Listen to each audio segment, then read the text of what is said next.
আজ ছিল শ্রাবণ মাসের তৃতীয় সোমবার। জিতকে স্কুল বাসে উঠিয়ে সকাল সকাল স্নান করে নিয়ে চলে গিয়েছিলাম ঠাকুর ঘরে পুজো করার জন্য। আর আজ ভেবেই রেখেছিলাম যেহেতু মন্দিরে যাব বাবার মাথায় জল ঢালতে, তাই ঘরের আগে পুজোটা কমপ্লিট করে নিব, তারপরে বাকি কাজগুলো করব। প্রতি সোমবার করে তো আগে ঘরের রান্নাটা কমপ্লিট করে তারপরেই পুজো দিতে আসি। তো আজকে আর রান্নার ঝামেলাও নেই, কারণ আজকে রূপ বাড়িতে নেই, ও আউট অফ স্টেশন রয়েছে। আর জিতও স্কুলে গেছে, তো স্কুলের থেকে আসতে অনেকটা সময় লাগবে।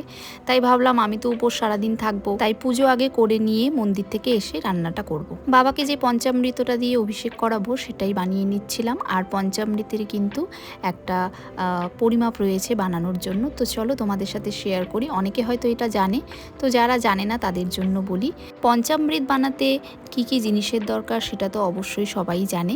আমি এখানে কোনটা কতটা পরিমাপ লাগবে সেটাই তোমাদের সাথে শেয়ার করছি। সবার প্রথমে লাগবে 1 চামচ ঘি, 2 চামচ মধু, 4 চামচ চিনি, 8 চামচ দই এবং 16 চামচ দুধ। প্রত্যেকটা জিনিস ভালো করে মিশিয়ে নিয়ে তারপরেই কিন্তু বাবার অভিষেকটা করাতে হবে। প্রথম ও দ্বিতীয় সোমবারে 11টা করে বেলপাতা দিতে পারিনি, মনটা ভীষণ খারাপ হয়ে গিয়েছিল, কারণ কোনো না কোনোভাবে বেলপাতায় কিছু না কিছু দাগ ছেঁড়া এগুলো থেকেই যাচ্ছিল।